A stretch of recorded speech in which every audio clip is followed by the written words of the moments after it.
right now is paying for her wrongdoings to the melanated family. The Democrats fighting, the Republicans fighting against each other. A lot of consumer stores are closing down because the dollar is failing. It's not worth anything, and it's going to be real bad. So America in big trouble. There are going to be people in the food line, the soup line. You think the 1930s recession was bad? Can you imagine what's happening, family? Can you imagine the way people are going to act in America? It's going to be nothing nice. It ain't going to be nothing good because America is paying for her sins. She is paying for her wrongdoing. America is stolen land. That's right, family. Like I said in many of my videos, you better prepare. You better stock up with all the necessity for survival. Because if you don't, you're going to be in bad shape. Then when you get what you need to survive, you better protect it. Because it's going to be chaos everywhere. That's right, family. But we're going to cut this video short. This subject about the fall of America. And I'm out.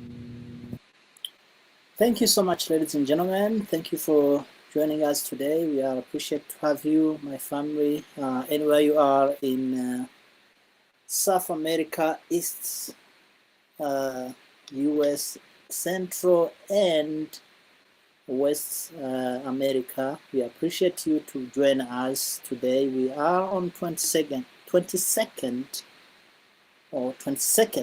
of April 2023, and this is our time where we go through Pan-African Academy with a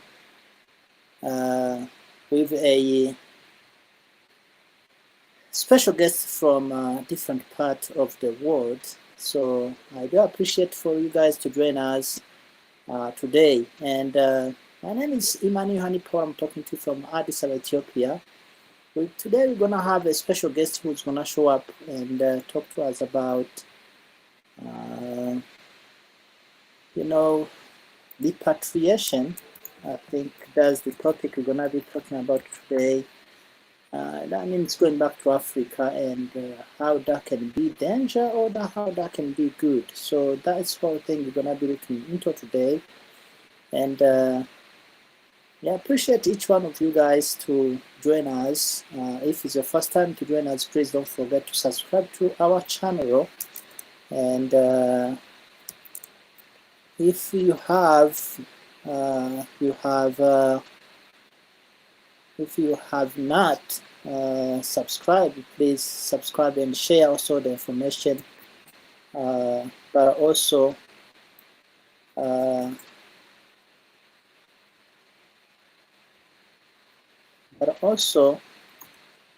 trying to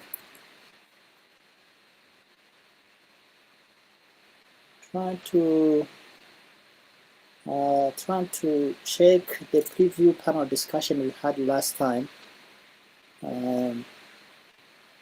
so that you may not miss out, because the last time we have panel discussion. So yeah, so you can check those out. And every time we have panel discussion, maybe there is something new you may need to catch up and listen to. As you can see, we are on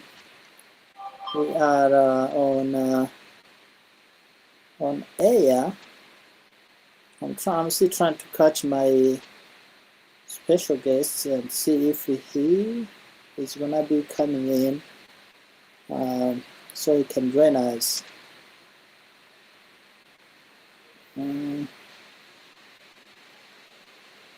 Good.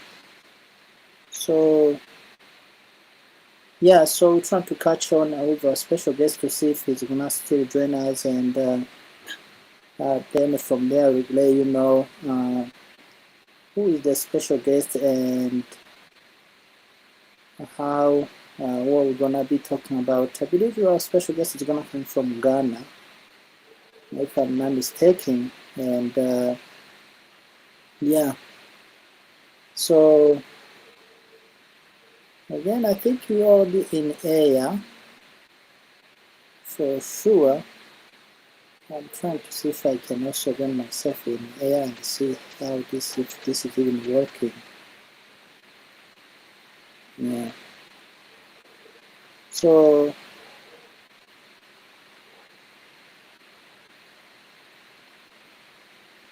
yeah.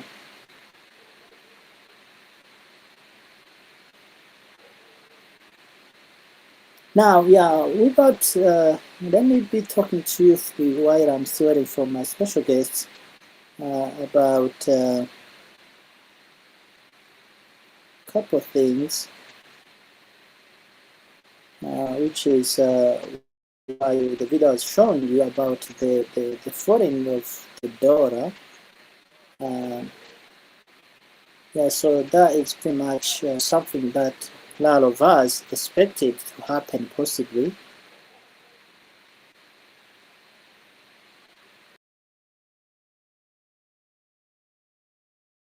As you may know, people have been talking about such things that there is a problem with the money, it's too much being printed out.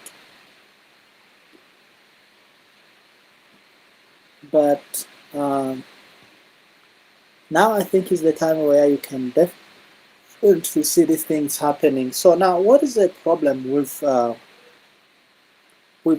the money that we are using, American dollar, and why that is important to anyone except uh, people who are maybe living in America? One is that if there is any problem with the money, that means American dollar, I mean, that means that everyone in the world is having the same problem. That means that we having same problem because the American money has been almost like the leading currency or the money for the global transition, I can say, when you want to buy something, people are very happy to have the money, American money to use. So when it comes to if then there is a problem with the money, that means pretty much that there is a problem with almost everyone's economy. And that is one of the problems that we are having with American money now. So what happened then to the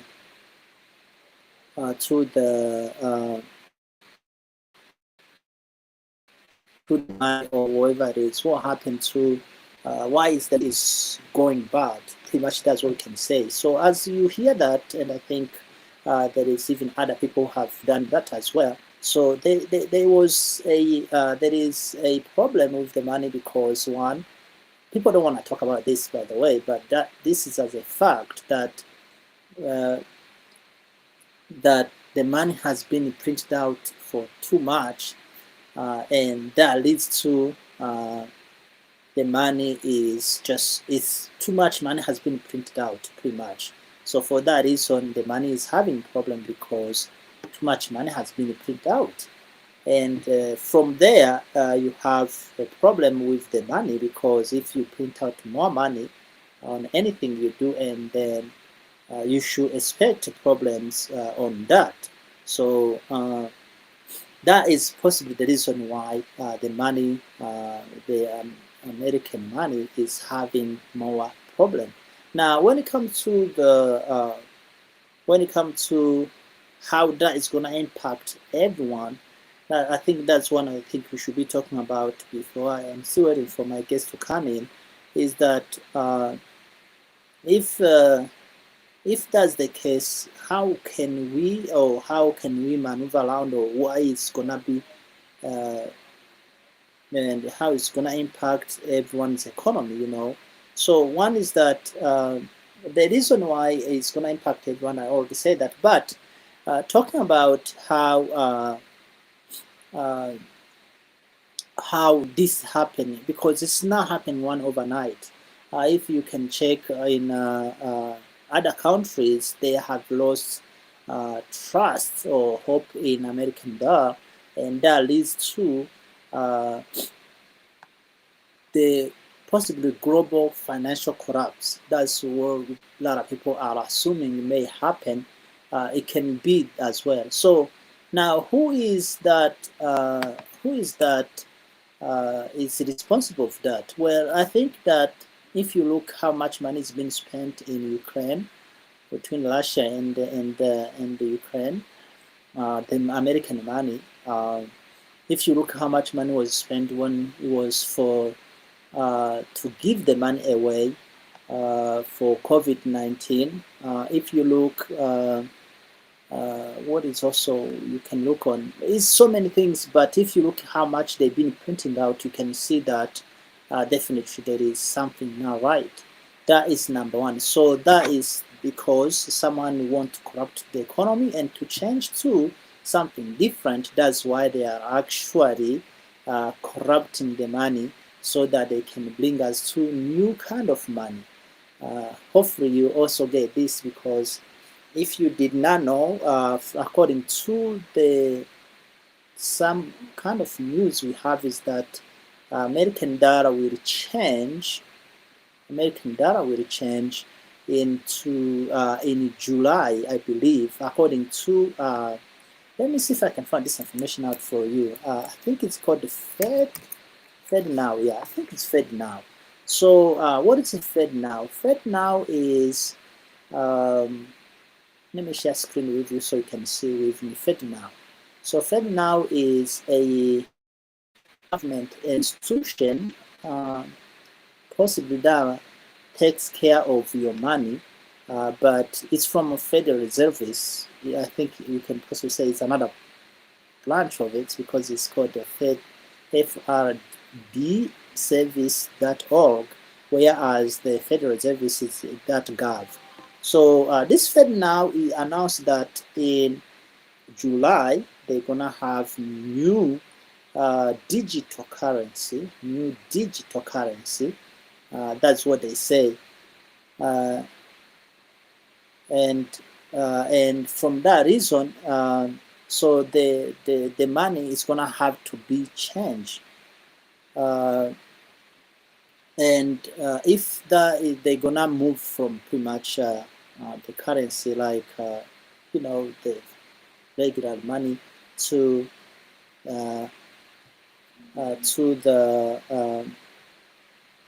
the digital currency, you know. So for that reason, that is the reason number one.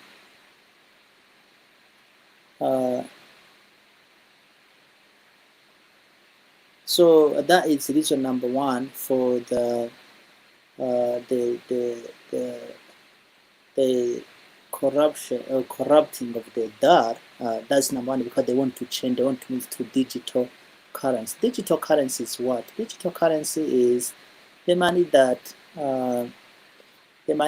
is digital. You own it, you have it, but you don't.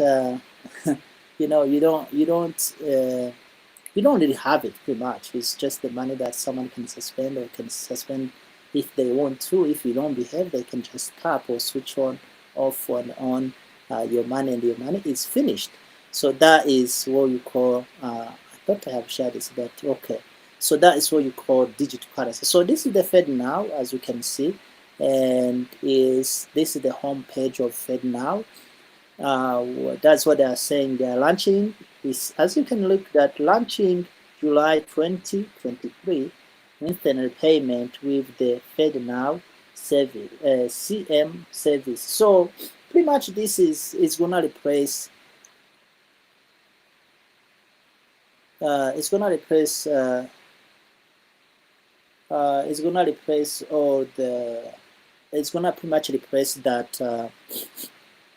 The current money you have. I don't know how they're planning to transfer that, but according to this website, you can even visit yourself if you want to check on offsite. But it's just called Fed Now.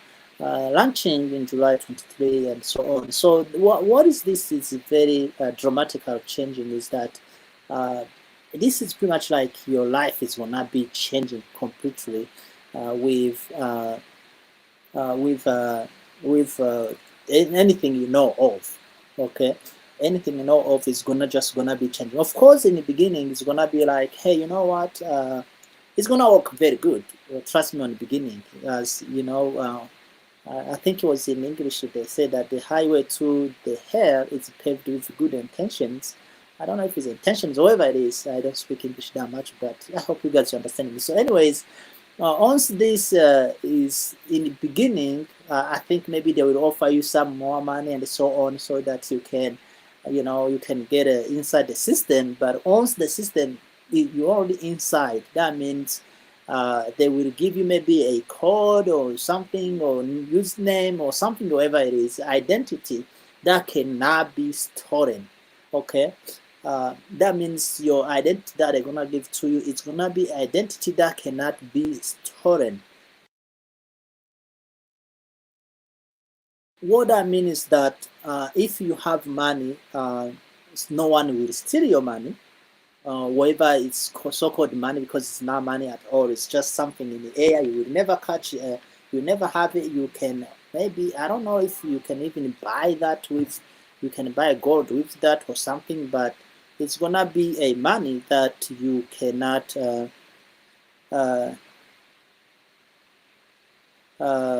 it's not the money that like you can touch. It's not physical money. It's not fiat currency. That's how they say. You know. So so from there, then you will have the money that you think you have, but you don't have. It's pretty much almost like what we already have now. The banks are holding, but this is gonna be more different, because when is the bank holding your money, then you can definitely be sure that, okay, if this bank it has a problem, then I can just go ahead and fund the bank and then ask them where is my money. But now when it is digital currency, there is no bank in the middle anymore. It's just you and big brothers, or maybe some areas will be governments. I don't know.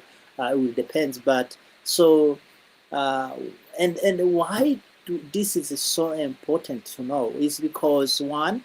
Uh, is game changing for lives of people. For instance, let's say like maybe you don't like your government, because obviously I know even now I'm talking to you. For instance, if I give you in America, I know some people they don't like the government. They don't like Joe Biden. They don't like Trump, whoever was and whoever is. Some people you may don't like them, or they don't make they may some people they may don't like some policies, whatever it is, or states or local, whatever it is.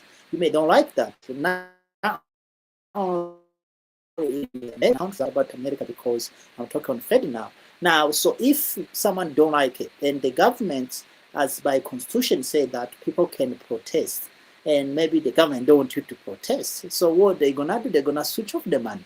So if they switch off your money until when you submit or you agree with what they want, then you will not have money. You can buy gas, you can buy food, you can go to protest unless you have money. And this one, they will be able to use that to switch off anything they want in this matter. So that means that they can definitely manipulate these things in your face. And that is why it's very, very dangerous to the people who are seeing these things happening in real life, this generation who are watching these things happen in real life. Now, what can you do? Obviously, I don't think there is rara you can do. I don't know, uh, but uh, but I don't know. Uh, I don't know if there is rara much you can do, but I think maybe you can maybe tell your governor or whoever you put in office maybe to stop to not pass that. I don't know. But it's very interesting because a lot of people don't even know that the Federal Reserve is not a government institution, so it's owned by someone or some people, group of people. So if that's the case, that means you are handing your future life and your children's life in hands of people who are not even government. If it was government, maybe you can say. And also another danger part of this is the fact that someone can go into that maybe and hack that, because I don't think if you have watched a Matrix movie, even there is another one, Mr. Robot or something like that, Mr. Robot, something like that. I think, yeah, something like that. You can see that someone can decide to just hack inside and destroy everything. So if that's the case, now you are in very, very big problem. But it doesn't mean that the founder of these things do not know. Well, according to what we have here, I'm gonna share with you another screen here. Is that let me see? Is that, yeah, COVID-19 Great Reset? So according to this COVID-19 Great Reset, by the way, this is the big book you should read. It's written by this gentleman here, which is Professor Klaus Schwab, whoever it is, and on COVID-19 Great Reset, I want to show you when it comes to, I think, the figure here. Yeah, this one. I don't know if you can read that, but let me see what you got on the screen. Yeah, so I think you can read this if you are in a big screen. So you can see on this book, hopefully you have read this book, because it's on Google as I was just searching that on PDF. You should read this book. It will help you to understand what the heck these people are planning to do. So you can see that they are planning to have a natural disaster, extreme weather, human-made environment disaster, infection, disease, food crisis, failure of urban planning, water crisis, climate actions, biodiversity loss, weapon of mass destructions, in interstate conflicts, illicit trade, terrorism attacks, energy price shock, unmanageable inflation. Yeah, unmanageable inflation. I think this is always killing the world now. Deflation, asset bookless, unemployment. That also is another one.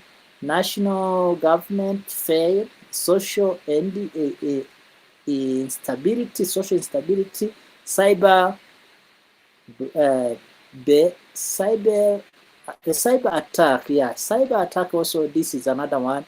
Information infrastructure breakdown, you see, data fraud or thefts and all of that. So you can see that these people, they already have that in plan. So now if you look down there on velocity, I think I'm looking for economy reset. So you can see that there is a problem here where they talk about how they're gonna reset the economy, and they are not bringing in a lot of people, especially like white folks in America. In fact, a lot of you guys who live in America, a lot of folks, they think, oh no, it's gonna be China is gonna come and sit. No, China is not going to sit in where the America as a continent was sitting at. Absolutely not. That would be absolutely not true. In fact, what you're gonna get as I was telling you, Big Brother, they're gonna take over. They just gonna put all those Fed money everywhere. No, not Fed. Digital money everywhere in every country, and then after that, they will be able to take over and control everything. China is not going to do that because it's not going to replace US in where US was that. So so don't worry about that at all. That should not be even part of what you should be looking into. Instead, you should be looking on something very, very different and very, very crazy. Of course, they put China there. Don't worry about that. I hope you all know that they create China, they put China there. And also, don't think that your president, some people they think Trump will fix that. He can't fix nothing. He's one of them. He just playing in a different size, but he's one of them. So don't think that way. Just be realize that definitely he knows what's going on, because of course he knows what's going on. Who is funding his resources? It's just the same people who are doing all these kind of crazy things through American dollar. So I think talking about that, that was just a video that comes in. I want to share that with you so that you know what's going on. But talking about the change of the money, what can we then do? I think a lot of people would suggest that you guys you buy maybe some kind of things that is not that is little material, physical material. I don't know whether you talk about or whether it may be, but that is what I think you should do. And from there, maybe you can make.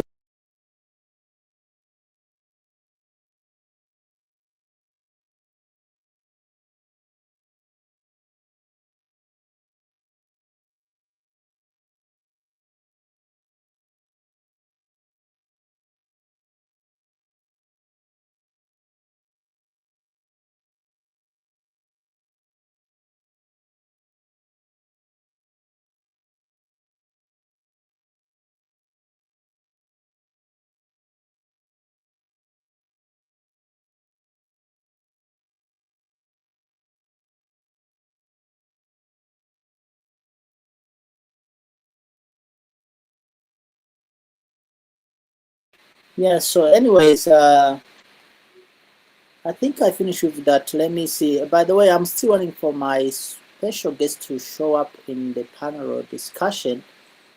He said he's gonna be there in 10 minutes or something like that. So that's why I'm still hanging around and trying to show you about this this thing, so that you will not say you never hear of that, you know. And if you have here on that, you should be aware of that. But anyways, I think I need to show you something a little different. I need to share this with you.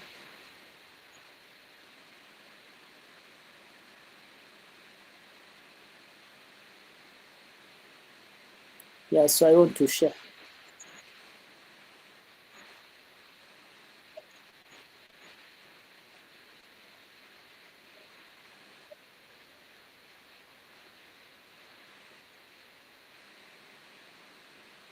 Yeah, so I'm trying to look something in it.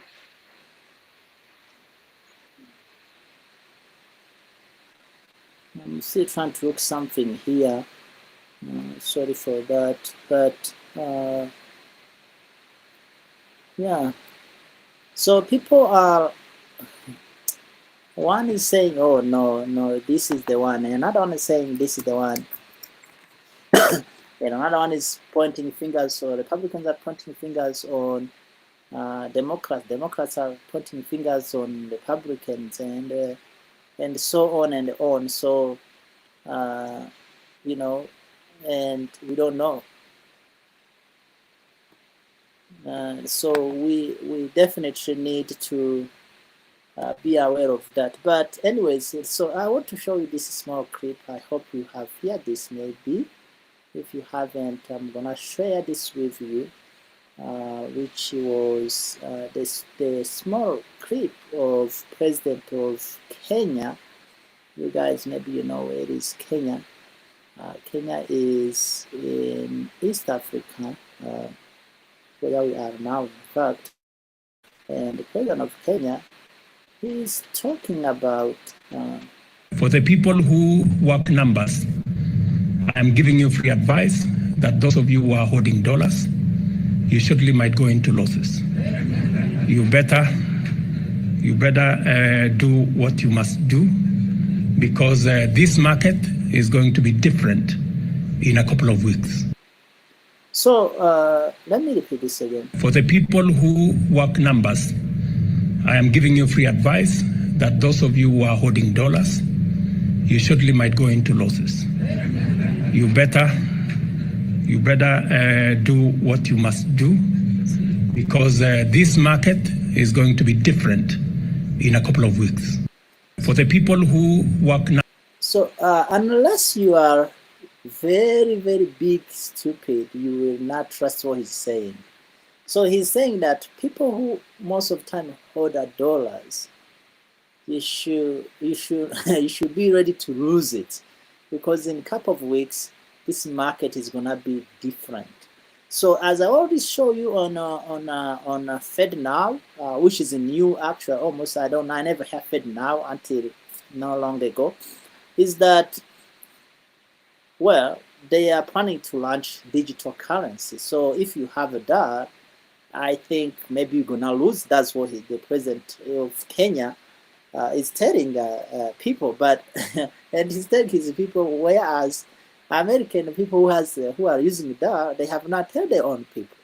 Do you ever hear any leader in America come and say, "Hey, there's something that is coming"? No, no one is saying that, but we already know that there is something coming. So, but the president of Kenya is telling his own Kenyans that, hey, don't worry, very soon you're gonna lose if you are using American dollar, you're gonna lose it.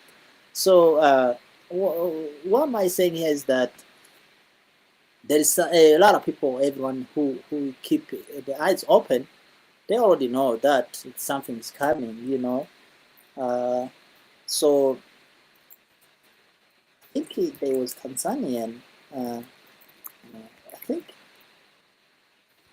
Tanzanian president also, she said something about that as well. I'm not sure, I don't remember exactly, but something like that happened, I think, on that as well with China. China. No, I think they decided to use whatever Indian money, uh, and so that maybe they can. I don't know. So a lot of people don't have the trust in American dollar anymore, but it's all this orchestrated. It's something that's built. So don't worry about anything like that. It's something they just build, and they want that to go that way. So don't worry about anything like that. But anyways, it's just you should keep your eyes open. I don't know what can we do here as well. We're gonna be impacted with those kind of things.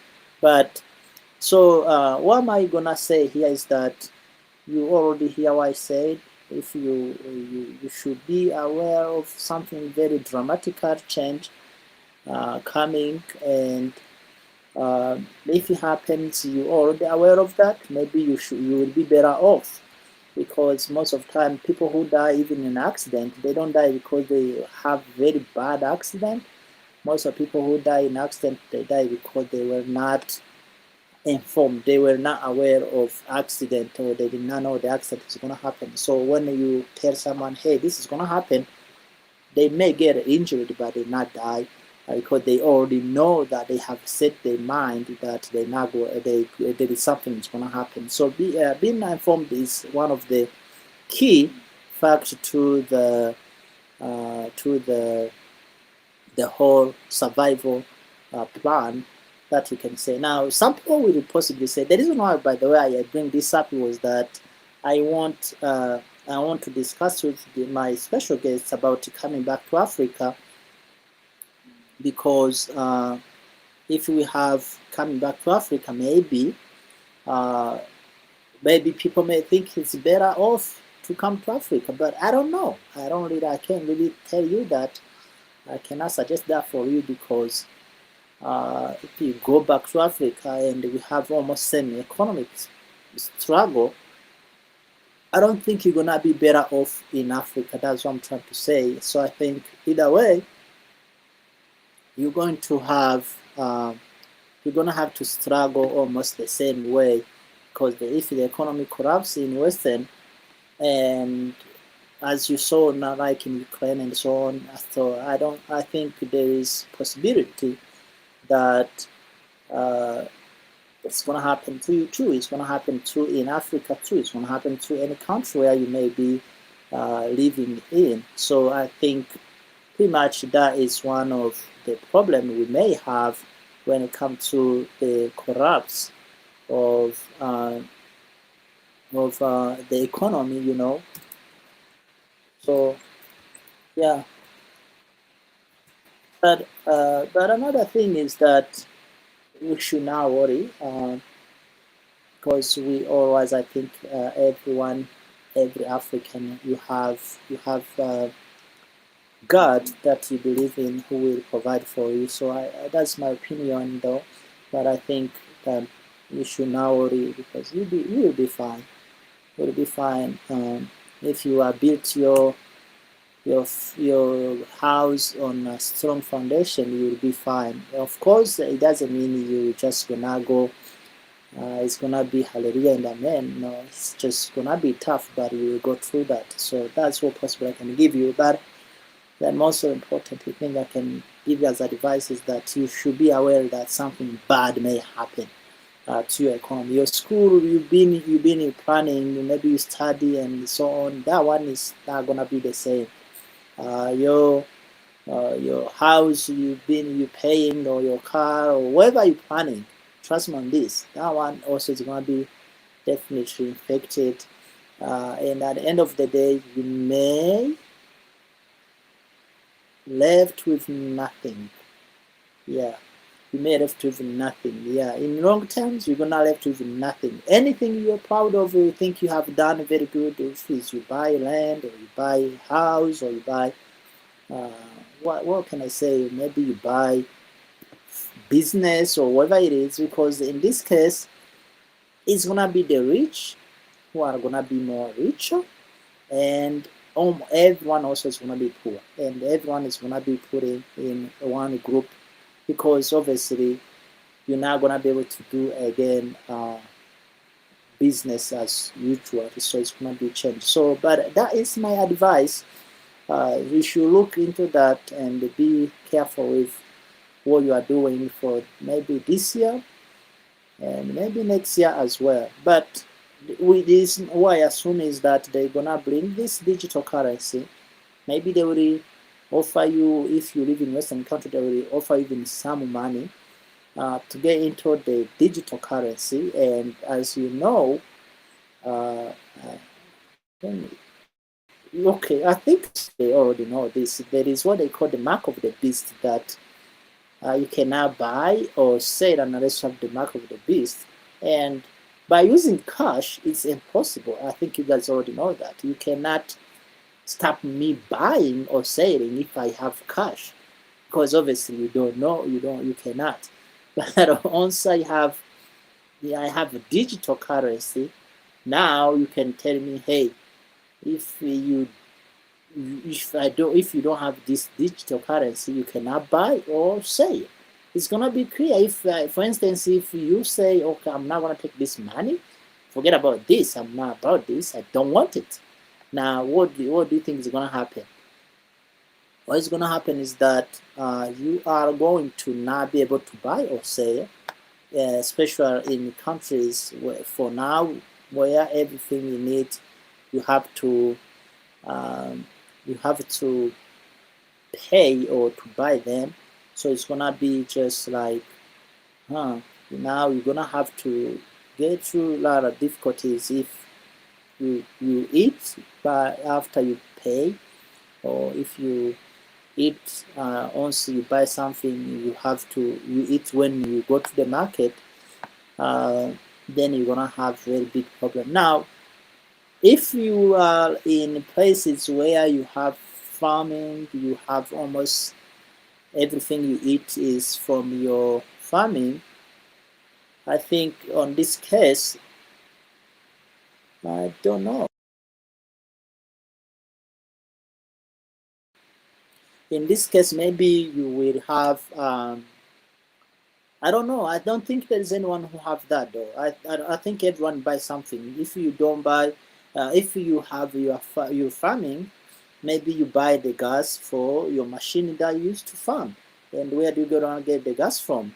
If you have, if you are like, let's say like you are, you have your food. Now, where do you gonna get the soap? Where are you gonna get the clothes from? I think most of people in the world, we are at least the minimum. We are on 65%, uh, like like dependence. We depend on buying or selling around 60%. Like even in the villages, people still buy salt to put in food. They buy uh, cooking oil. They buy uh, cloves. They buy toothpaste if they do use it. They buy maybe shaving machine, whatever it is. So we do still buying. It doesn't matter where we are or who we are. So now, if someone will tell you that from today, you're not gonna buy anything, so what are you gonna do? That's the question. Because obviously, you're gonna have. It's another slavery. Anyways, we've been in slavery forever. Kenya West was the best one to show that black people, especially Negroes, we are still in slavery because they were able to close his money. And now in Kenya West, I think I found another guys, but there is more people who they close, they always get the money frozen. So they close his money. So now we're still in definitely big slavery. So in that case, you can definitely understand that now is even gonna be worse. So I think my guest is in studio. So I think I'm gonna have to add him on screen so we can continue. Thank you so much for people who were able to watch us. Yeah, I added him already. Okay. Yeah. Which one am I gonna use? Maybe two. Move this. Move this. Yeah. So now I'm gonna have two. Hello. How are you?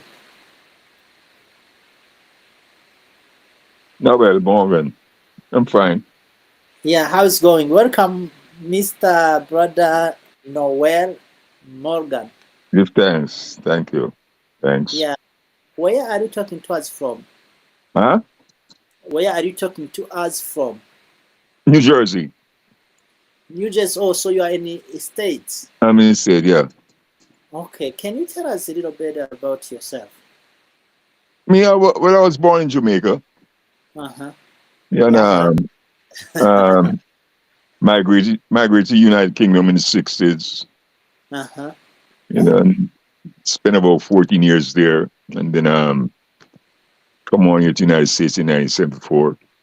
Uh-huh. And Okay. well, I'm always a Pan-Africanist from birth, and always in the struggle, affiliated with a lot of different organizations over many years. Mm-hmm. Uh, Okay. And yeah, go yeah, ahead. what are you doing now? No, I'm a retired Pan-Africanist, still not working for a living, but you know, do a little peddling myself, and but I'm a retired man. I'm no boy anymore. I'm 81 years old. So, you know, go back and forth to Africa and things like that. Involved in many different organizations. And I'm always anyway, as long as it's about the liberation of African people, I'm always involved. I'm always involved. Always involved.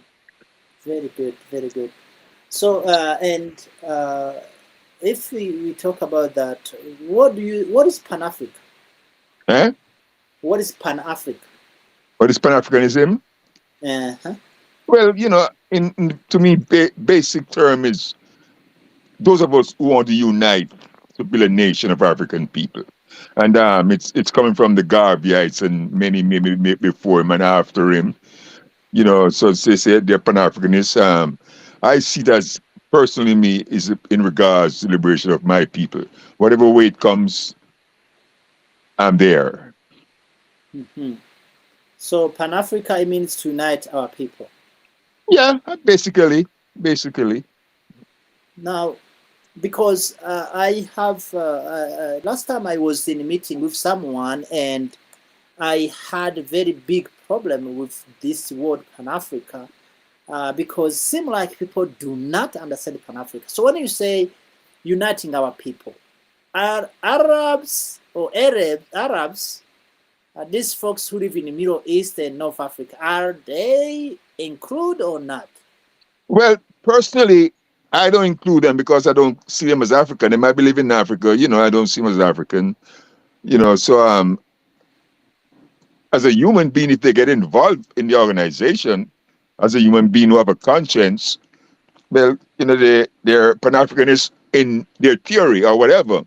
But I don't regard them as African. I don't regard them as an African. So but they can be Pan-Africanists if they have a conscience, because it's about humanity. So are you telling me that anyone can be in a Pan-African movement if they just have the conscience? Yeah, because as I say, we are the most human out on earth. Humanity is our love. That's us. We create humanity. Let's put it that way. And I'm saying, if anybody wants to be a part of our struggle with honesty and decency, and they're sincere, then yes. And if they're in the Pan-Africanist movement, they don't have to be an African. That's what I'm saying. So that means white folks also can join the Pan-African movement. I'm not saying they could join it. Maybe, I'm not saying they could join, because I don't want them to be part of my situation. Believe me, I don't trust them in that sense. But you have some out there who is really genuine in regards to our situation and how we're treated as a people by their own kind. You have some out there. And if they're part of the movement for whatever reason, if they let them be a part of the movement and they're genuine and sincere, so be it. They're human beings. They're trying to address a human situation. Okay, But it's not. I don't know. I'm trying to understand, because if Arabs or Chinese or Russians or Ukrainians or Japanese, they can join the movement, why don't you think white folks or Hispanic also can join the movement? Why do you think they can join movement? Yeah, why they cannot? Why they cannot? Yeah. Well, as I said before, you can join a movement if you're sincere, regardless of who you are, if you're sincere. Because, you have African people who is part of our movement, and they're spies. You know what I mean? They're there to take back, set us up, put it that way. They get to what we're striving for. They're going against it, maybe for the pocket or what they think or what they believe. You can put that way, because there's some of us sold out, some of us, Kwame Nkrumah, we can call him Kwame Nkrumah, your Kotoko, all these who involved in things like that. He was an African. You know what I mean? So, but personally, I would love to be in an organization, 100% African people striving for unity, love, and whatever. But if a Hispanic, a Chinese, a European, a Arab, or whatever, are sincere and have it at heart to fight the struggle for us, so be it. So be it. Son him. So be it. Okay. Because the reason why I'm asking you so many these questions, I think until when we examine until when we examine what happened to Pan-Africanism, in that sense, we will not be able to find the right correction or answer. For instance, Marcos Garvey, you mentioned before, he said that Africa, for Africans at home and abroad, Correct. race first. That's how he Definitely. said it. Correct. Yes. So now, when it comes to back in 1960s, when the African Union was created, now we have these African people are including Arabs. They are including everyone in the struggle, and also they almost like moved to the side of socialism. Most of Kwame Nkrumah we were talking about, Nyerere, most of our leaders, they were capitalism or socialism, which both those ideologies are not African. And then we failed. Pan-Africanism, unity you were talking about, you also failed. We are so divided now more than ever. So, and in my opinion, I think that is because we did not really select who can be in the room and who cannot. Because if it's race first, if it's Africa for Africans at home and abroad, and then you adding people who are not African, just because they live on the continent, and then you are not doing what Marcos Garvey could possibly done. I don't think Marcos Garvey will hire in his organization Arabs or Italian or Spanish or anybody. Again, as I said, I don't subscribe to that myself. I really Uh-huh. believe in a genuine African movement. But again, as I said, if there's somebody who have the conscience in regards my plight, so be it. But I'm not grabbing him to become part of my movement. All right, I would love to see my movement 100% us. But then again, as I said, you can say Sankara, but I'm to Sankara was his best friend who sold him out. Oh, Brilliant young that. man. So you still have Africans who will come in and infiltrate. Uh, You have young man in Chicago, Fred Hampton. Same thing. Was somebody supposed to be a friend, part of the movement. But well, that's different one. I think those are betrayers. We have them, especially in black community. We have. I think that's one of the worst. I think that we always have. Even why don't you talk about Marcos Garvey as well? The boys. People don't want to mention this, but it is as a fact that the boys betrayed Marcos Garvey, and but even so, that all too. this, yeah, But this how do you call this, bures, that whatever too. it is. That too. That's what I'm saying. I don't subscribe to people joining my movement as an African. I don't subscribe to it. Any outsiders. I don't really subscribe. I want to see 100% African people fighting for their own struggle. Because if you have those people, some of them most of them are enemies. And as but I said, there's maybe one who have a conscience. Like, today you'll have this white woman who'll talk. Um, but Who? anyhow, you have Tim Wise, who is Uh-huh. strong and the context of African people and who we really are. And this they have another white woman Hmm. that do the same thing, and she put out that African strength till she tell her white folks who we are as a people. You know what I mean? So you'll have one and two out there who are really true because they know the truth, and maybe they can't live a lie, so they come out and talk the truth. You see, people like that, you get support from them. Not that I want to see them in my organization as part of the African trek. I'm not subscribing to that, but if they contribute to it, so be it. They deal with humanity. Hmm. Yeah. So, anyways, that being said, you've been to Ghana. Yes, sir. Yes, I've been to Ghana. Okay. I just got back. 2 weeks ago tomorrow. Uh-huh. Are you working with Dr. Maulana? Yeah, I met Dr. Milana. I think about 1990.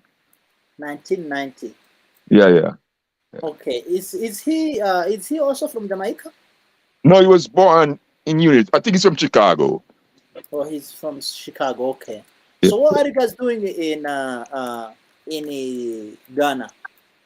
Well, over the years, he always an advocate for the liberation of African people and African people to come home. The first organization he was with was ARRTC, something like that. Hmm. And they used to call him the master teacher Hmm. because he was going around, he was doing go to Egypt, come back, and then he would be on television and different podiums, you know, in regards to African people's unity and to repatriate. So back and forth when I go to Ghana, is the first number I call to find out what the program is that's going on in Ghana. And he'd always tell me, so I'm always around Milana. And, he's a strong advocate. A matter of fact, due to Milana and this new organization he created maybe maybe about 2, 3 years ago, if that long or that short, but not 5 years. MOF, maybe give it 5 years. MOF, and Mm. it proven that something has been going on. It's working hard, like in regards to the citizenship. People get citizenship through him. The first one was in 2016, and then in Mhm. 2019, and it is proven that because of the MOF, you have other doors. So Africa is opening up to us now, as to the children, the right to return. You have other African countries start to take the steps behind what the MOF really started to do. Okay. Now, so are you working with MOF? For those who don't know, MOF means Ministry of The the future, Future. the future, Ministry of the future. Yeah. So I'm trying to share that on screen so people can see that. So Ministry of Future. Are you working for the Ministry of the Future?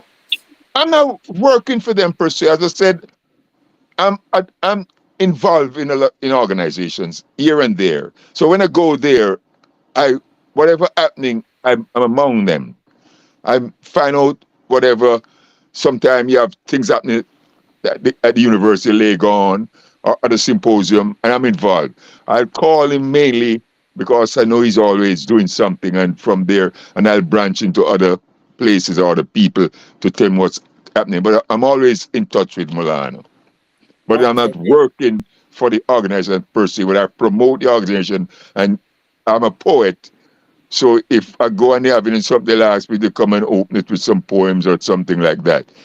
So but I'm not working for them per se, but I'm involved with them. Okay. Okay. So you're now working for that, but you are involving in that. Okay. Yeah, yeah, I'm involved Yeah. with them. Very good, very good. Yeah. So now, do you suggest that people should go back to Africa as repatriation? Yes, I do. I do. It's home. We didn't voluntarily come here. We didn't voluntarily. We were dragged there. We were kidnapped and brought there. And for what we're suffering in this part of the world where that we built, then go back home and build it that we can live more pleasant. Because we contribute what's going on earth today. We contribute all of it from beginning to now. And everything you can think about. I can go as little as the female fashion, as little as even fashion, the clothes we wear, the shoes we wear. We can go as even as little as that, and we know we created that. Let some let people look well dressed, look well smart. We created, so we've been and we build. Our labor is shown all across the world, and yet we still can't have a comfortable living. Look, United States of America, we came here. They enslaved us for a couple 100 years. They say they free us for 100 years, and we still can't even get justice. So why are we here? When there's home that we can build home just as fast and be comfortable. So yeah, because the reason why I'm saying that is some people are saying that America is gonna have big problem economically, and so it's gonna corrupt all of that. I don't know. You have here maybe here and there people saying that now, but if that happen, it's gonna happen to African countries as well. Not necessarily, because not necessarily African countries need strong African people, strong African leaders, and well organized people, well organized, and start to know our our contribution to the earth, to know that the earth is living off us. They're coming out of that bread basket. So if they don't supposed to cripple us, I laugh when I heard that America and all these countries giving sanction to Africa. I laugh, although it hurts me. And the reason why I laugh, we should be able to sanction them because without Africa they can't live. But because we don't have the right leadership, we don't have the power of the people. Once you have the power of the people, we get the right leadership that we can maintain what belongs to us in the right way, that we can inherit it just like the outsiders who come inherit it. That's all it is. So I'm not worried about we going back to Africa. And it ain't going to affect us. It's going to affect them if we go with a conscious mind and decide to build. and to be joined and to join with those that, as brothers and sisters. We can't get we can't be hungry. We're blessed because we can first thing we can feed ourselves.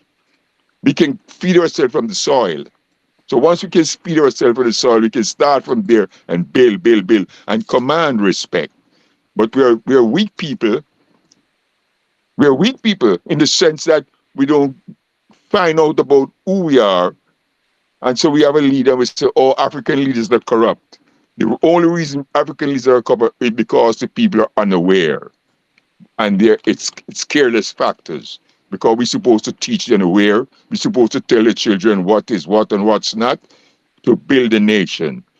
And once we become a global people, we'll be effective enough to boycott any country who talk about boycotting us. Why are you going to boycott Congo? Why are you going to, you're going to boycott Uganda? Because we're weak. I know, definitely we are. And we are weak because we fail to unite. Because we fail to unite. We give the strength to other people because we fail to unite. That's all it is. So it's Yes. our duty to teach the youth what they're coming up to meet. Yeah, in my opinion, I was thinking, but this is my opinion, that why don't you guys stop going back to Africa and stop all investment that you're doing in Africa as diaspora? You guys, they call it diaspora, but I don't like to say that. Until when countries that are united, maybe you can invest on those, because obviously this is not fair for you guys. For instance, maybe you want to go back to Africa and to stay in Angola. Why do you and then Angola may don't even have option for you to go back and to repatriate to Angola. But if you guys will say, hey, we're gonna sanction African countries that does not unite, at least maybe you can put your power to work, because the most of problem we have as black people, even in America, when it comes to Republican Democrats, we are not organized. We don't. We just go and vote individual, and then our votes never make any change. But if you guys will use your power, because I know definitely you guys as diaspora, you don't have a lot of investments in Africa like that much big money.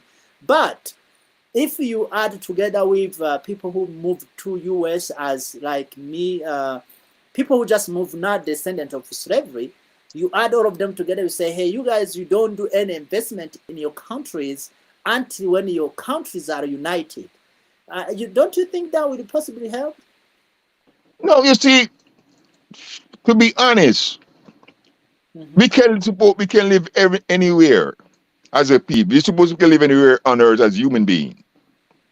But if we are not united, or have a united Africa to be our mother or parent when we are around the world, then anywhere we are, if we're still being disrespected. Because for instance, if something happening going on like what's happening in Sudan today, America can go there and say, look, I come for my people right now, and with our big strength, or flex our muscles, we come to take over my people from this. Okay, if anything happens, who's coming to take us out? Where's Mother Africa to protect us? So the work starts in Africa first. Build mother, make mother strong, that when the children go out there, mother is strong enough to protect them. But you can build something outside of it in the situation we are today. So many things. I mean, you can take, for instance, go back in history, the Black Wall Street. Go back in the United States of America, how many cities and towns they destroyed because they have the power to do so, because we didn't have nobody to protect us. If there was mother, and mother say, you touch one more, you're going to be in serious trouble. It'd be all over. How many towns they destroy in the West that black people build? How many places you can name used to belong to black people and just push us off? So until we have a nation that can stand up, we could build anywhere, we still don't have no strength. You got to have a nation that protects us anywhere we go on earth. And that's what it's all about. that's actually 100% true because I think someone said this, but is it true that when the African Union was established, they actually rejected diaspora, and that's for that reason. You guys, you don't have any nation that can claim you guys as or any organization. Yeah, there is no Definitely, one. You guys, you are just you are a noun. You don't belong to any. You don't have a country. You don't have any identity when it definitely, comes to because you are under American government, uh, definitely, and which possibly is not a good idea because you should have at least maybe okay, say let's say like Ghana is there. I say that this is my people, even though they live in any place, but at the end of the day, they are identified as Ghanaians. So for that reason, if someone mess with you guys, Ghana can come and say, "Hey, what are you doing with my people?" And definitely, definitely. and Africa does not do that. No, but Why? Because because Africa is not united. Africa is not united. yeah, you know, Kwame Nkrumah. That was his track. Africa must unite, and that's why they stopped him so early because he was on a fast trekking move, and they threatened to really stop him early because Kwame was moving fast. Africa must unite because it's the only way. It's the only way that his children outside of Africa gonna get protection when there's a mother. It's proven all the time. Look at Grenada. America invade Grenada. Grenada is a little place that you could take few boys from the Bronx with some not 38 or 45 or Brooklyn or out here and go there and maybe create a war. And America went to bomb it. Panama and all these little places. And nobody can say nothing. We have to accept it. While it's hurt us deep down, hurting us to the bone. But what can we do? Nothing because we're still weak people. We're not a united people. So that make us weak. So we give our strength to the people who's oppressing us by not being united. That's all. mhm. So pretty much, I do 100% agree Huh? that survival is based on. Now, I do 100% agree with you that as Black people, regardless where we are, our survival is based on our unity. So, Definitely. it's, Definitely. yeah, this is it's not only for people who are in Western Hemisphere like America or Jamaica or Haiti, but even people who are in Europe, even people who are in Asia, Black Definitely. people. Definitely. So Because now, I, mhm, I, I live as I said, I live in England and I see the attitudes towards us back in the days. I was a teenager, a young boy. And I could see the same, be the same pattern. And now, if I go back there now, I see even getting worse.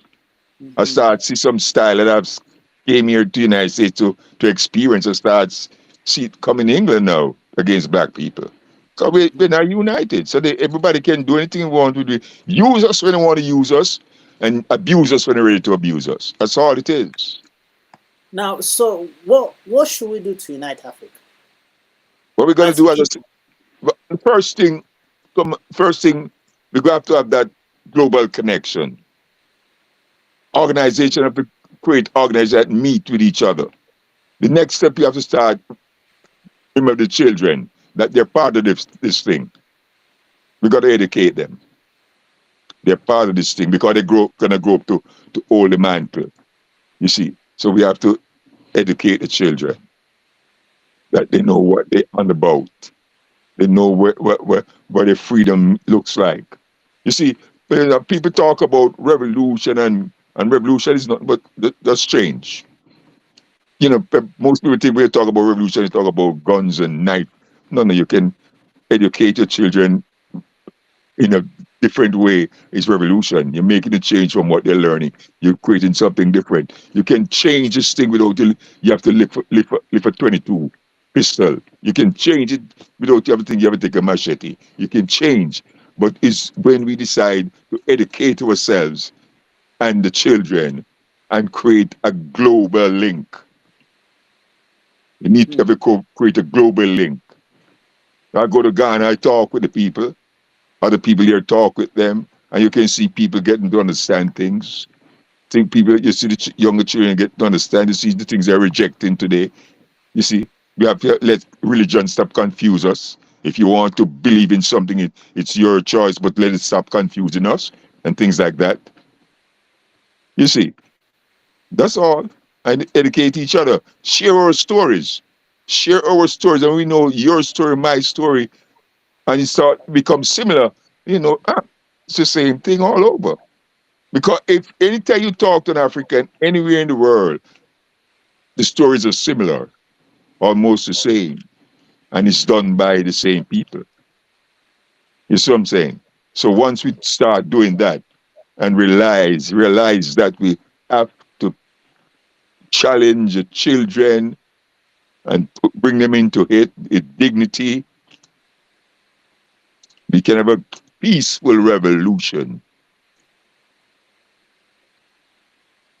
Now, another question I have for you is that black people, you said this before, but I want to rewind again. Why black people will betray each other more than other race? The goal is the goal. You see, other race get the money, but they keep the money away from black people. So the goal is money. That's our goal. It's not about life or good living as African people. The goal is money. So that's what it is.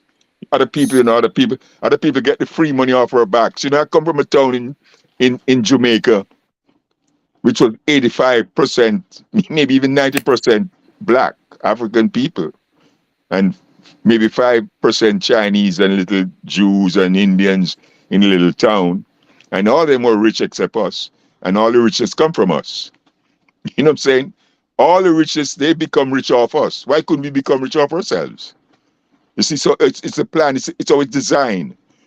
It's always designed. Keep African people poor. If I'm in Jersey here and go on my telephone and call England or any part of Europe, I pay maybe 25 or 15 cents a minute. If I call Africa, I have to pay 49 and 50 cents a minute. Keep African people poor because we're a threat. We're one of the biggest threats on earth. So that's what it is. The goal is money. We sell out for money. When we see the goal is for life and living and happiness and contentment, we will do better. But until that, the goal is money because everybody have and we don't have. So we try to get it. So by any means we try to get it. So you sell your brother just to get it, like the brother who sold Sankara. All them who get sold out is for money. The Shumbe that sold out Lumumba, for money, only for money. When he finish, he have 20 billion in the bank, the Swiss bank. That he ain't gonna get it. His family ain't gonna get it, but they claim you have 20 billion there. For what? To sell out these people and can eat it? So the goal is money. Until we stop, let the goal be money in our life, we can do better. We're gonna fight. We're gonna die and fight and die for good living, better living. But they give So us money. so pretty much we sell or we betray our own people because we're looking for money. That's all. And That's all. I don't know if you ever read this, but I think it was the essay on inequality of human, something like that. It's an essay written by a French writer. Fine. Yeah, and it talks about that there is three races. There is white or Caucasians, there is Mongol, and there is Negro. Right. And on that essay, he said that Negro, we don't have. I think he said something like we don't have loyalty to ourselves. Instead, we are loyal to anything. Like our instinct is just based on material things. So, will you agree with that? Yeah, in many ways. Yeah, in many ways. Yeah, material things. In many ways. Yeah, it's wide open. It's wide open. Uh-huh. Uh, So yeah, so I think we need to examine ourselves and our people, because if you look, as I was saying, uh, Marcos Garvey was betrayed by black people. Definitely. Yeah, and Definitely. to the point he was put in jail and he was destroyed, and all of that. And now it's even coming out that like they were organized black Negroes who were actually fighting against him. And as he said himself, that's number one. Number two, uh, Martin Luther King is the same case. Who also, I think people are saying for Martin Luther King is Jesse Jackson, or whatever it is. I don't know if it's reference or whatever it is. That's what they People claim. are, That's what they claim.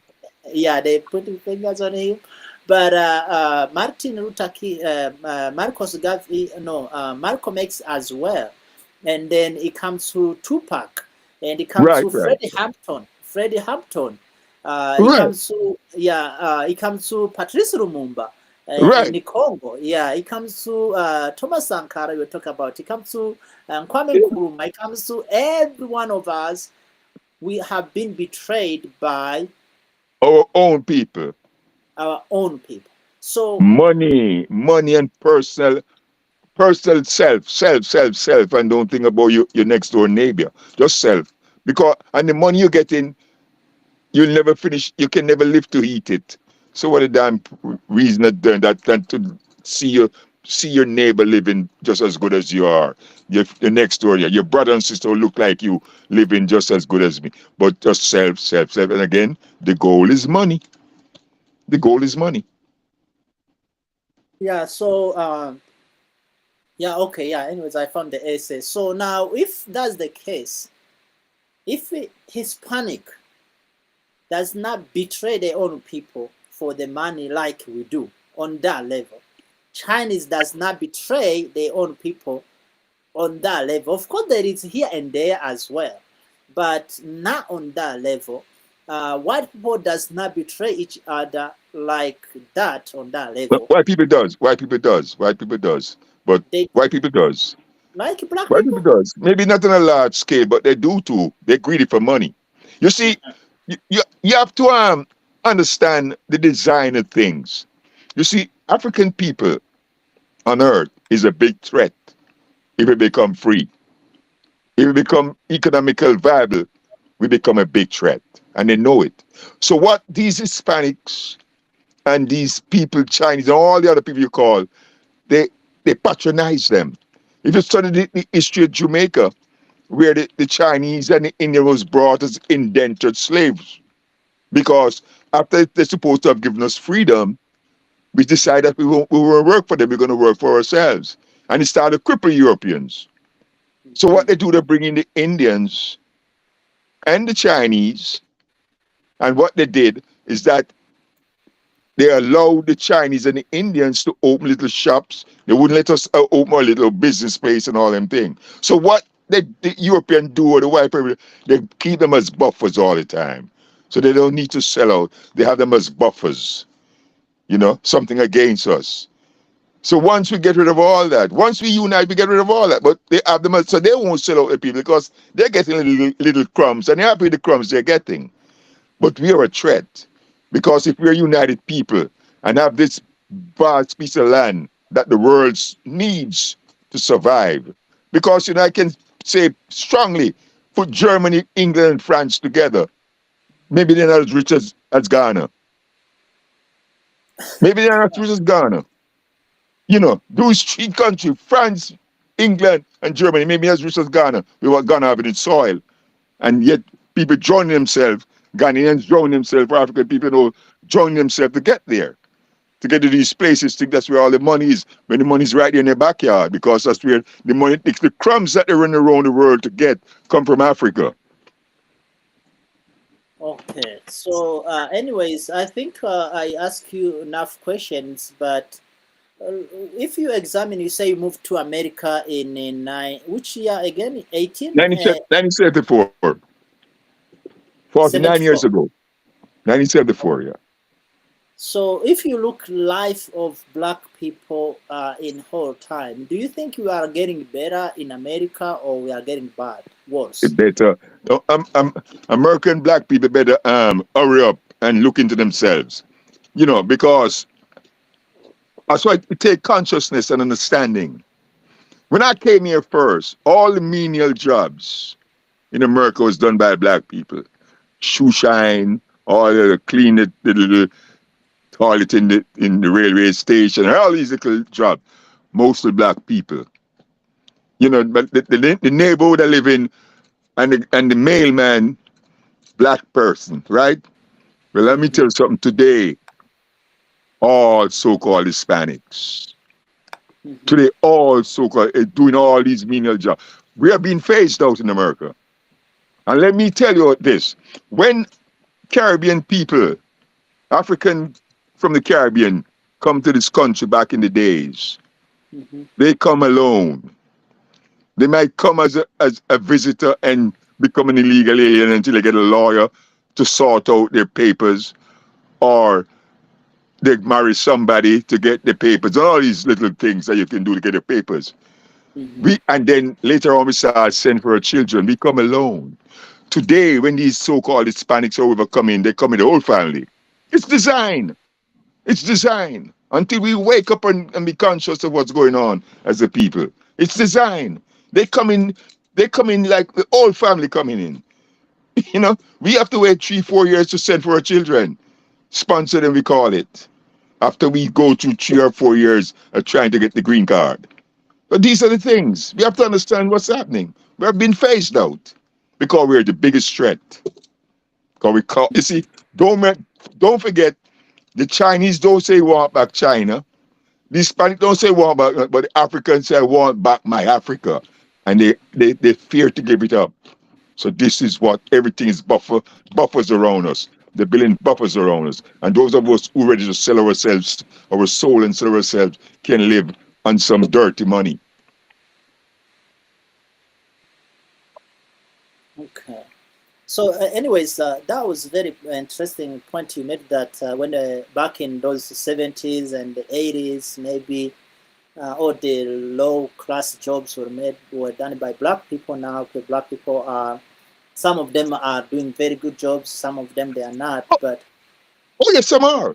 Some are. When I came here, some are doing good jobs, but the majority of those work with us, and some are still doing good. But the majority of us still being phased out. They've been phased out. It works. They don't have no background education. They don't have, they don't have good common sense, whatever. So they're phased out. You see homes building today, and you see these little new homes building on land where black people live on. They foreclose on them. You see Hispanic moving in. It's clear, crystal clear, if you have some consciousness. okay. Crystal clear. So, according to what you said, you want to come back to Africa, right? Oh yes, I'm practically back there. Okay, and I just got back. how do you want them to come back? Do you want them to move completely or just come to visit? Again, if you can move completely, yes, but you can visit. I met a brother. I met a brother a couple years ago, and when he come and remind me that he asked me if I live in Newark, and I was just about to explain to him how far away from Newark, and he said to me, "Oh." I turned and he said, "Have you ever worked in a bookstore?" I said, "Yes." And and then he said, "I came to that store 2005." And we chat, and he said, "You impacted me." Okay. And he said he saw me in Ghana at this little symposium, and he spot me. And that's when he come and approach me, and he said, tell his wife, "I think I know that man." Now he said, "Come in the store 2005. This was like 2018 or 2019 when he approached me in Ghana. And we exchanged number and we talk on social media when you're going back. And 5-6 weeks ago, he came to Ghana this Saturday and he hit me up on social media and said, he said, "Are you anywhere close to Ayarifa?" I said, "No, but I'll go to Ayarifa. I know Ayarifa." So he said, "I just landed 3 hours ago." So I text him back. I said, "How long are you going to be here?" He said, 6 days. So, yeah, 6 days. Anyway, we text and talk. Then on the Thursday, he texts me, say, look, I want to come and look for you. Tell my driver, um, your direction. I gave the driver. He came. He said, man, I'm moving back in February. He moving to Ghana in February. So I guess the 6 days he come is to come and tell business. Ready to come home. Young man. When I met him 2018, he said, come to look land. He introduced me to young folks like himself who already have their land and their house, some building and something like that. I've met students who come to Ghana and decided not going back and they start do little business, maybe little they might be doing little black soap, little shea butter, but they start their own business right in Ghana, so they ain't coming back here. Mm. So people are moving out. People are conscious. I mean, everybody can move out, understood, and everybody won't move out. Some have allegiance to where they were born. But the point about it, once we are united, then anywhere you are, you're protected. And that's the goal. Okay. Yeah. So, and when people move out from there, what do they have a dual citizenship or it's just one? Well, I mean, some are doing it while they go to Ghana. MOF. MOF Mm-hmm. is bigger than that. That's how I met the young man. Because when he launched MOF this Saturday, he was telling you that you can come, and if you come to Ghana, the MOF can provide you with a lawyer if you're buying land. If you're gonna get married, if you're good buying land, you want a citizenship, MOF is here to assist you. So that's why there was a symposium about this Saturday. I met that young man. So people come in, they'll try to get a citizen there, and people come in and start even before citizens, they're building their home and doing that and settling. Because that's how they feel. They know they're Africans. Just like when I coming back, the woman say, oh, you spend so long in my country. I said, no, it's my country also. I tell immigration is my country also. But I might have a passport that don't signify that I'm an African, but I let her know this country is mine also. Because I didn't come out here voluntarily. And so most of those going back and building realize this is my home. Like you'll be surprised. Oh, if you go to Ghana right now and look the next 6 months to a year, you see the vast difference. People coming buying land. That land isn't getting so expensive now in Ghana. Very, It very is expensive. absolutely. Eh? Yeah, actually, it is true. Here in Ethiopia, you've been to Ethiopia before, right? Not now been to Ethiopia. Not yet. Hey, you from Jamaica never come to Ethiopia? Never come to Ethiopia. No. Man, you betrayed your own people. No, but What's going no, on? that trek will have to come. That trek will have to come because I have a few places in Africa I got to visit. Man, Jamaicans live in Ethiopia from long time. I know plenty. I know. A matter of fact, I know a brother who spent a long time in Ethiopia. He's in Ghana now. I know a Oh, few, and I really? know a few brothers who visit Ethiopia and come back to Ghana and say they've been to buy. Some even buy land in Ethiopia, and have land in Ghana. Okay, yeah, definitely. Yeah, so it would be a good idea to come to check Oh us yes, out. oh yes. I have to visit one day. Yeah, you got your own cities. So Yeah. are you planning to go back to Jamaica? No. That No? no, I'm not. No. That's not a Okay. desire. As I said, my work is in Africa because I'm trying to build to protect. I'm part of the builders to protect, build the foundation, and the work to me is in Africa, not in Ghana only, but in Africa. Once once that is completed, then I can always go back to Jamaica and feel comfortable because mother is there to protect me. Mother is there Okay. to be responsible for me because it's economical. It's economically used to strangle us. That's why it used to strangle us. God, because we spend money.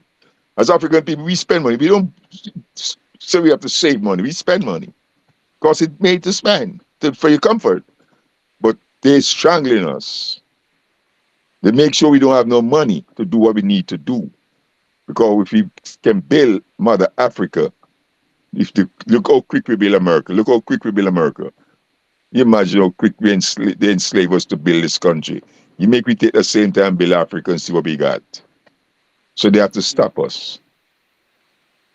They have to stop Well, us. okay, very good. Now, so who is today's role model when it comes to Pan-Africanism? Who is what? Role model, someone who's good example for you when it comes to Pan-African today. You know, there's so many unsung heroes.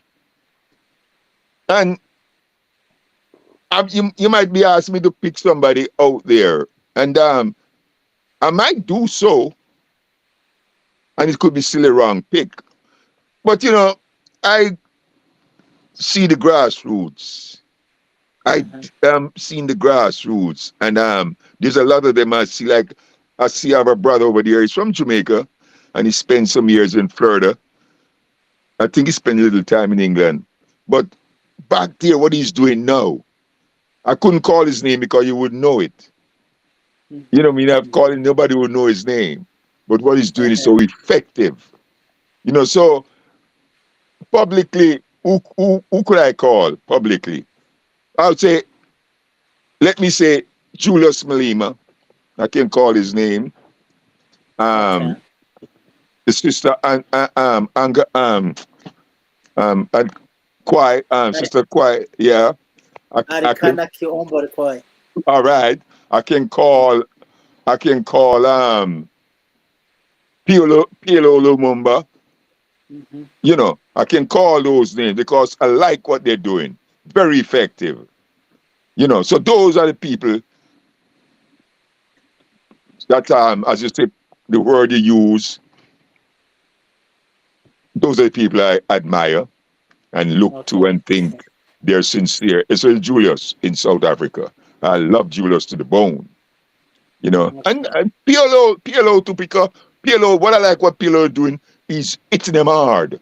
We're Africans, but we make Africa a piece of a pie. Everybody come and get a nibble except us. I like how PLO approach it. And the sister. So those three publicly, yes. But man, there's some brothers I've met in Ghana who are grassroots. Nobody know the names, but they're very effective. Very effective. And so those guys you met, maybe you should connect me with them. Maybe I would like to hear about what they have yes, to say. I can recommend them to join the group. I can recommend them to join the group, Yeah, and me personally, I think that it's my opinion though that we need to start this Pan-African Congress like what happened back in 1940s. Yeah. Yeah. So because obviously that's where Padmore and them. Yeah, definitely. Yeah. Because I think we lost our turn on that area. So we need to go back there and start Pan-African Congresses for the people, not for the governments. Yeah. What do you think about that? Because what we have now is governments meeting and they discuss, they never apply anything. No, the people. It's the people. The government is the same people who make up this thing and they go and drink and have big chat and they take America, take this woman come to Ghana the other day, the vice president talking all this democracy nonsense and born to bring his LBGT and some government officials endorsing it.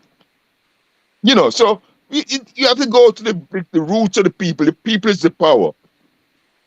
They are the one who need the consciousness. Then we can change these political fools to, sell out yourself for nothing because of some dollar bill or some pound note or some euro or something and accept something that is immoral and low in standard. So it's the people. We have to gather the people and let the people show their power. Then we get better leadership, better governance, if there's a government to be formed, because we'll be forming government from the right people. That's all. Yeah. So, anyways, before I finish, I got a few questions I want to ask you. One is that there is, I don't know if I would call rumor because I was talking about this before you come in the show, that the money is gonna go digital. Digital means that the money is going to be, you know, I don't know. Maybe let me say like it's gonna be the money that you think you have but you don't have. Right, right. It will never be a fiat currency. It will never be something that you can withdraw or anything. Yeah. What do you think about that? Well, again, I gotta laugh in the sense that you can make your dollar, you can make your pound, you can make your mark or whatever. We as African people make our currency. Just like Gaddafi say, we gonna use the gold. So we're gonna do the same thing. We can be our currency. You know what I mean? Why when you talk about money, everywhere you go around the world, you only hear dollar, dollar, dollar. And it's a dying money too. Dying, getting dead. So we have to bury it. But that's all you hear. Everywhere you go around, the dollar is the only money on earth. But I'm talking about my currency. Why can't I create my own currency? So that's what we have to do. What Africa needs is one good central bank. That when you pass through Africa, anywhere part of the world you come from, you're just going to spend your money there, and you have one central bank that the money stay in Africa and stay right in the continent. You see, we need that. We need that in Africa. One good central bank to control the money that's spent in Africa across Africa, African people. If I come in Ethiopia, I suppose you can spend a city because the equivalent to what your money is and spend it, and we have the money stay in our country and build our country and build the continent. Consider I don't let other people's um, currency affect us. They're making it for themselves. Yet we make ours. Okay. Well, I see. So, anyways, that being said, I think people understand what you have to say about that when it comes to the currency. So maybe each African people should have. I think Africa should have its own money, currency. Definitely, But definitely. One currency, definitely. Build it here. Let's have our currency too. And let's we spend ours and you spend yours the way it can be spent. But we have to go the dollar. Oh, the dollar is up. The dollar is up. Like it's the only money on earth and it's the only country on earth. We got to stop that and prepare for ourselves. Got to show independence as a okay, as a brother. nation of No, people. yeah, brother Noel, what is your plan for the future? What are you planning for Pan Africa? Well, my plan, as I say, I'm a poet and I do dub poetry with music, and I want that to I it's creating a university and it's a UOU, University of the Universe, because from what I know and what I'm doing it that I can relate to people, I can agitate, I can ask questions through poetry. I can relate to poetry and tell the story. That's what I'm doing for the future. As I said, I'm 81 years old. So, I have maybe another 20 years and that's it. So that's what I'm doing for Pan Africanism to help build it, relate, and from the grassroots level with my consciousness and experience I've been through coming from a poor family. Okay.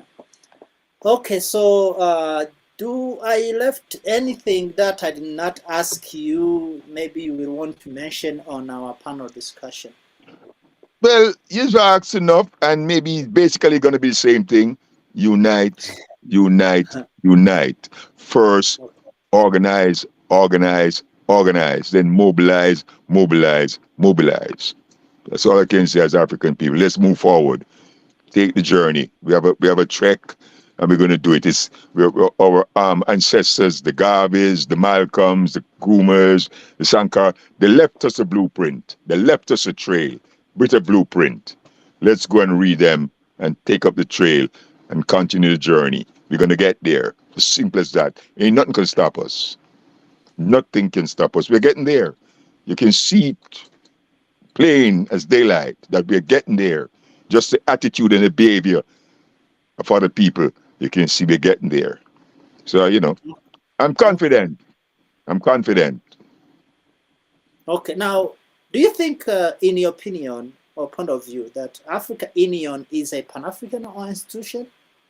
Eh? Africa Union is a Pan-African institution. If Africa is a Pan-African institution, The Africa Union. The Africa Union, oh, the Yeah, African Union. yeah, my accent, sorry. If it's an institution, who is it serving? Who is it serving?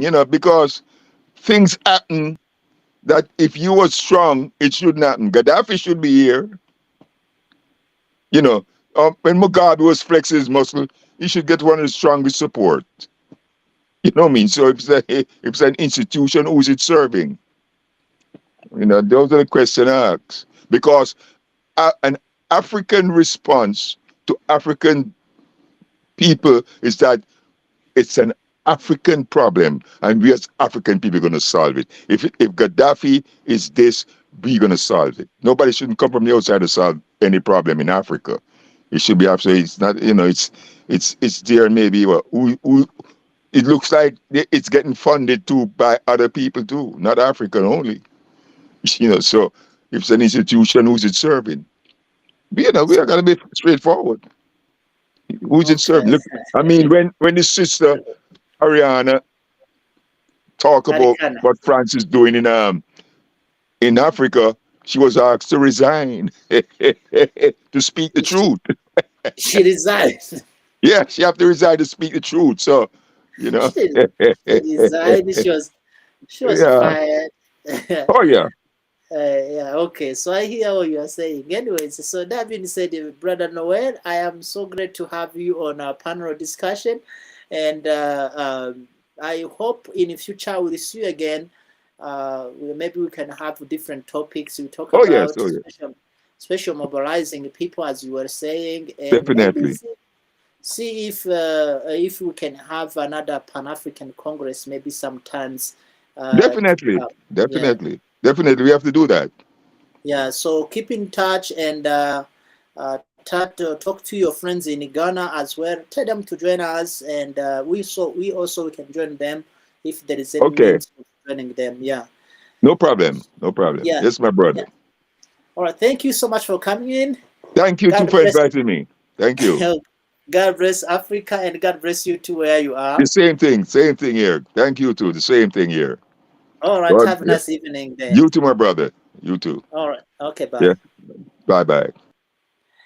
That being said, this is the end of our Pan-African Academy discussion today. My name is Imani Hanipawuro from here, Addis Ababa, Ethiopia, and we had a special guest from US, but also maybe from Ghana, gentleman or His Excellence or Sir Noel Morgan, who is helping on Ministry of the Future, MOF, which is the movement that started by Dr. Maulana. I don't know if it's Doctor, excuse me for that. To go back to Africa, actually from diaspora to Africa and to settle in Africa, most of the time is in Ghana, because it seems like Ghana is the most comfortable place when it comes to the policies. Gambia was also in that area, but things have changed a little bit. In Ethiopia, we don't have much going on when it comes to come back to Africa movements. I think Nigeria also, there's some rumor and Cameroon, but we're not sure. We cannot announce that to you. But if you need information about coming back to Africa, please reach out to us. New Africa Network and on media, but also Swahili number 4 Africa. You can always check to us on TikTok, YouTube, Google, Gmail, Telegram, Instagram, all of that is Swahili for Africa. Will be there for you. So again, thank you so much for coming in. And we always live at 6 p.m. in East US time. 6 p.m. Saturday, every time we are live on YouTube and also on Zoom as we are doing today. But we are also live in Kiswahili language at 8 p.m. in East Africa time, so we are live in Kiswahili. If you want to learn here and there Kiswahili words, we also teach that, but we do discuss issues with our audience who are Swahili speaking. We are planning to open a channel for Spanish and French as well, to reach out as many people as we can. So our goal is United States of Africa only, nothing less or more. But also our another plan of it is Kiswahili language, because you cannot unite people that you cannot communicate with. May God bless Africa. May God bless each one of you who listen to us. Don't forget to join our Patreon for Swahili class and other information that are not allowed to be put on our YouTube channels. Thank you so much and good night.